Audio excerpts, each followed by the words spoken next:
ഇതിൽ ഒന്നാം തരം ഡ്രഗ് എന്ന് പറയുന്നത് മതമാണ് ഞാൻ എപ്പോഴും പറയും. അത് കഴിഞ്ഞിട്ട് വേറെ ഏത് ഡ്രഗും വരുള്ളൂ. കാരണം ഇത്രയും അധികം ആൾക്കാരിലോട്ട് ഇമ്പാക്റ്റ് കൊണ്ടുവന്ന ഡ്രഗ് മതം തന്നെയാണ്, റിലീജിയൻ തന്നെയാണ്. അത് കഴിഞ്ഞിട്ടേ ബാക്കി ഏത് ഉണ്ടാക്കുന്ന അപകടങ്ങൾ ഉണ്ടാക്കിയിട്ടുള്ളൂ. ഇത്രയും കൂടുതൽ മരണങ്ങൾ ലോകത്ത് നടന്നിട്ടുണ്ടെങ്കിൽ മതം കാരണമാണ്. ഈ പറയുന്ന ഡ്രഗ് തലയിൽ കൃത്യമായിട്ട് ഡോപ്പമിൻ റഷ് ഉണ്ടാക്കാണ്.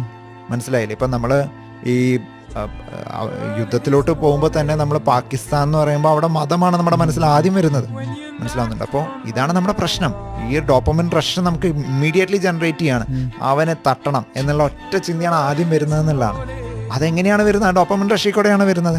മനസ്സിലാവുന്നത്? അപ്പോൾ ഇമ്മീഡിയറ്റ്ലി ജനറേറ്റ് ചെയ്തു. നമ്മൾ ഇന്ത്യക്കാർ നമ്മളൊരു പാഠം പഠിപ്പിക്കണം. ഇത്ര വലിയ രാജ്യമായിട്ടും എന്താണ് ഇത്ര നാളെ പട്ടാളത്തിൽ നമുക്ക് 4ാം സ്ഥാനമുണ്ട്, നമ്മൾ ടോപ്പാണ്.